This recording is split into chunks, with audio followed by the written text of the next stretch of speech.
Hi everyone, as promised I'm back with my organisation video for you. Now all this inspiration of these fridge bins all come from Jennifer Maguire, and it's taken me a long time to do a lot of research here in Australia to find out where I could purchase these. There's two places that you can purchase them, and I will supply all the links and the dimensions and all the bins that I'm using so far on my blog, so be sure to check the link down below. So the first place is a small business down in South Australia in Adelaide, and they're called Lifespace. Can't say enough about them. They're a small company, as I said, and they literally have great customer service, and their shipping is really fast, so I'm really happy with that. And the other place is Howard Storage World, I think it's called. They have a great selection of these Linus bins, as you can see here, which I'm using for my 6x6 paper pads.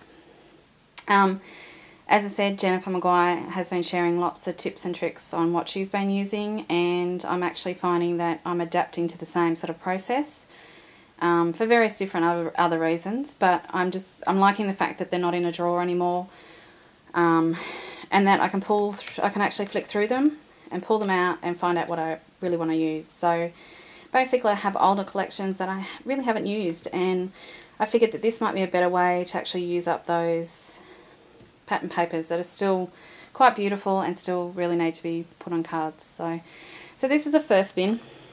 I love the fact that it actually has the pull type system. It's got a little handle. They're clear, they're great to look through. I also just use dividers in mine. I cut a piece of plastic and then I use my label maker to add the names of the companies of the pattern paper. I was once actually using my label maker to label the name of the paper pad, but they weren't all sticking onto it, so I gave up on that. So that's the first one.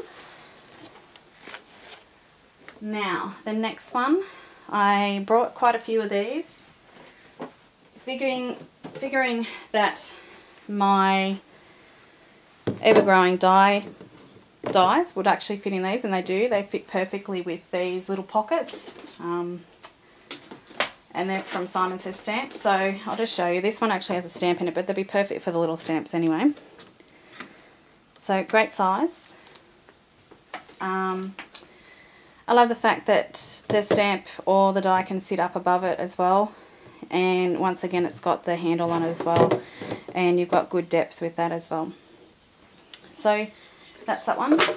Now I brought these little fridge bins thinking that I would use them for something. Thought I was going to use my Prismacolor pencils in them, but figuring because they didn't have any sections they would all fall over and, you know, eventually would irritate me.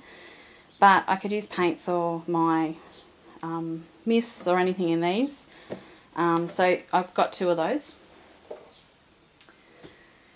Now the other thing that I found that she had a really great tip was to pre-cut a whole ream of your white cardstock, or the main cardstock that you use all the time. I use a lot of white on my cards, so, and of course I don't have somewhere I can take my ream and get them to cut it and score it and have it all ready to go. So I had to do it myself, which is perfectly fine. It didn't take me very long, and I just popped them in this three-way container. So at the front has the scored. At the side here I like to pop another piece on top of the actual card, so I have that cut as well. And then I have the watercolour cardstock from Tim Holtz. So I thought this was a fantastic tip that she shared, and something that I used to do years ago was actually pre-cut my cards. Got out of the habit of it, I don't know why, but it is saving a lot of time, especially now with me being on design teams. It's quite good. I just open up the drawer, I grab the card, and away I go. So that sits beside me in my desk, and I'll go into more detail about my room and what's in it when I finally get it completed, and I promise I will do a video. So yeah, so that's that container. Okay, the next one is a different container, and it's called Whitmore. This one's a little smaller one, which sits beside me also alongside the three-way container, and it's perfect fit, and it holds my dimensional adhesive, my glue dots, my date stamps, my liquid adhesive, and score tape and other sort of little bits and pieces. It's really functional, it keeps everything really neat, and I love it. And this one, as I said, or I think I mentioned it, it's called Whitmore. Now this one I purchased from Lifespace, and they do have a larger one, which I will show you now.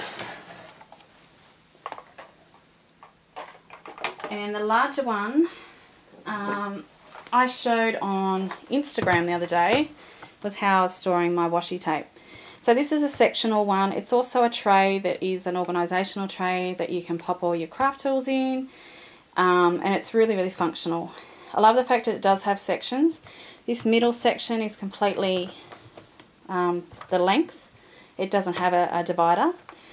These two are divided, and then on this side has 3 divides.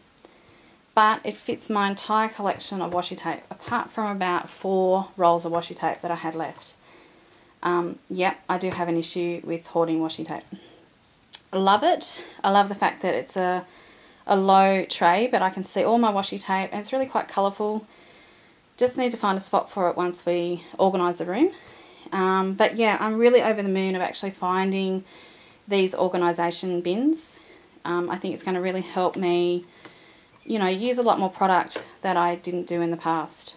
But yeah, shout goes out to Jennifer Maguire for all her organisational tips, and also Michelle Short, who I actually have linked to before, and I will again. She has some fantastic ideas. She actually has a tiny room. She lives in the UK, and everything's so neat, but it actually has a place, and she has a lot of product too, so she actually has some fantastic tips as well. So once again, I hope you've enjoyed the video, finally getting around to sharing my organisation bins, and I'll pop everything on my blog that it will all be linked up and that you can all check out. So yeah, that's about it. So I hope everyone has a great day, and I'll catch you next time.